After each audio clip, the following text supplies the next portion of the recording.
Hello there, and welcome to Gravitonic. I'm Nick, and today I want to sacrifice myself by criticizing people who criticize string theory, although I don't particularly like string theory.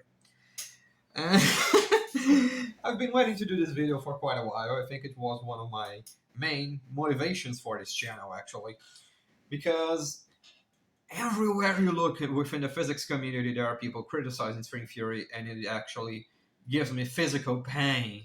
Physical in the sense of physics, of course. to hear the critiques I hear, because they often apply not only to string theory, but to pretty much quantum gravity as a whole, and and so on. So I'd like to point out some of the things that I don't really like when people talk about string theory, and which are some points that do bother me within string theory. So the first thing is about the number of extra dimensions. You see, this is a quite general comment, actually, which is whenever a critique of string theory or of any other theory is at a level that a high schooler could do, it is probably wrong. Because you see, I never really studied string theory. This should be clear. So I don't know string theory. What I know is quantum field theory and curved spacetime, and I have some notions about some approaches to quantum gravity. And the thing is, if string theory needs 11 dimensions or 100 dimensions or whatever number of dimensions they need, that is not particularly an issue for you to criticize the theory before studying it. Because, you see, I am pretty sure that the people doing string theory also live in 4 dimensions. Hence, they do know that they need to get back to 4 dimensions, and as far as I know, this happens in string theory by means of something called compactification, for example. They argue that many of those dimensions are actually compactified in the same way that, for example, let me pick this thing here. Okay, this works. Like this pen, close, it looks like something 2D, so you see that there is a dimension of going around the pen and there is a dimension of going along the pen. But if it goes very far away, it starts to look like something unidimensional instead of being two-dimensional. And this is roughly the idea of compactification, to the best of my knowledge, which was built upon string theory science communication. So don't take it too seriously. Seriously. And so, of course, people in string theory know that we live in 4 dimensions, that just criticizing the number of dimensions is not exactly an issue.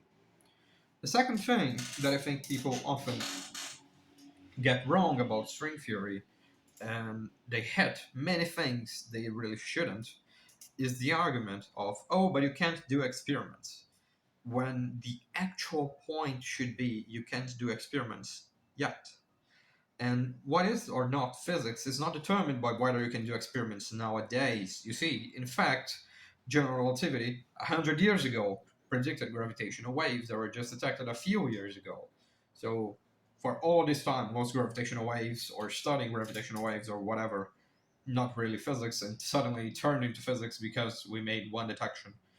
I don't really like that point of view because things can be physics regardless of them being measured now. They must be measurable in principle. So it must be possible to someone, an advanced civilization or so, create an apparatus that can actually measure the things we are detecting. So if it is not possible at all, if it is impossible to measure that thing, then it's not physics. If it is impossible to build an apparatus that measures this thing, then it is not physics. However, if it is just difficult, it doesn't mean it's not physics. In addition, essentially everything in high energy theory, so essentially everything uh, happening in particle physics and beyond, so things that try to go beyond the standard model, are not exactly being measured right now. We are attempting at measuring things, we are attempting on getting new measurements, but theory goes on and we try to know what exactly we're looking for. So it doesn't work for you to just say, okay, you need to measure in order to have physics. Because if you don't know what you're looking for, you don't know where to look, you don't know what to look for, you know nothing. So theory also has to advance in order for us to get something that can be measured. You must know what exactly you are trying to measure. It's not enough to simply say, oh, you first must measure and then you can do theory. You also need theory to make measurements. It is a dual way. Physics has two sides, and we need to keep walking among them too. So you have the theoretical approach and you have the experimental approach, and they need to talk to each other. You can't think of one of them alone, lonely, doing its own thing, while the other one simply does not exist. You must do both ways. So both parts need to communicate effectively in order for you to actually have progress in physics. And this is a point that quite annoys me because it's not only string theory that has difficulties with performing experiments. All of quantum gravity does because it is not something simple. You see, when I'm talking about string theory, when I'm talking about quantum gravity, you're actually looking at a scale called the Planck scale. The Planck scale is at 10 to the minus 35 meters. For you to have a notion, the electroweak scale, which is what we measure at the LHC, is 10 to the minus 18 meters. Considering that nowadays we live in roughly a meter scale or 10-meter scales and so on and so forth, this means that trying to experiment with quantum gravity with the LHC, for example, is just as good as trying to experiment with particle physics, with particle experiments, trying to understand quantum chromodynamics by looking at the room around you. So it is not simple, it is ridiculously difficult. It is ridiculously difficult to get to those scales, to get to those experiments, and it is happening.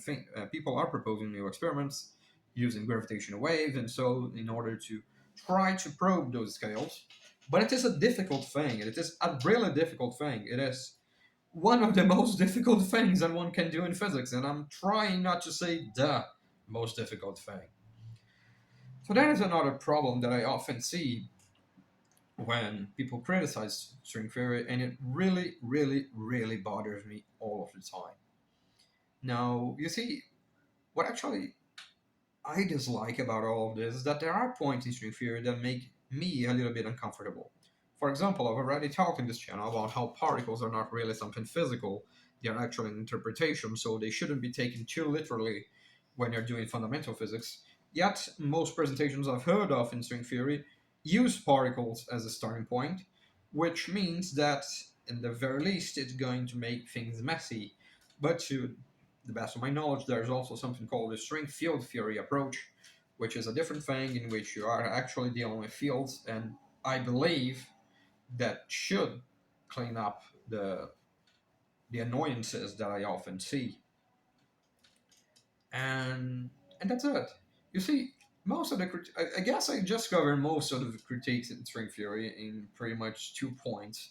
The first one being, hey, actually, in order to make a critique, it should sound a bit more solid than what a high schooler would be able to come up with. Because you see, you're dealing with scientists, you're dealing with researchers, and they're not full researchers. There are really good people working in string theory, as I'm sure you are all aware of. So it is not so simple as, oh, you forgot to consider that we live in 4 dimensions. No, I'm sure they know that, and I'm sure they've taken care of that in whatever approach they're taking. Furthermore, uh, the thing about being difficult to experiment, it should be taken into consideration that most areas of high energy research, which for which I mean most areas of particle physics, okay, perhaps not most areas of particle physics, but much of particle physics, much of what happens beyond the standard model, if not everything beyond the standard model, is very difficult to experiment with, and we don't really experiment with it yet. But we plan on, and we know that it is possible in principle, and we search for ways to actually explore that. And I find it really unfair with string theory, and even with other branches of physics, to make these critiques in such an arrogant way, in such a way that ignores the details of the area and just completely shades and disfavors a whole area of physics, which is quantum gravity and quantum aspects of gravity, rather than pointing at precisely what bothers you about that theory. You need to at least know something about it in order to be able to criticize it. And I guess that's it, what I had to say for today. Thank you very much for your attention. I hope you don't hate me. And stay well. Cheers.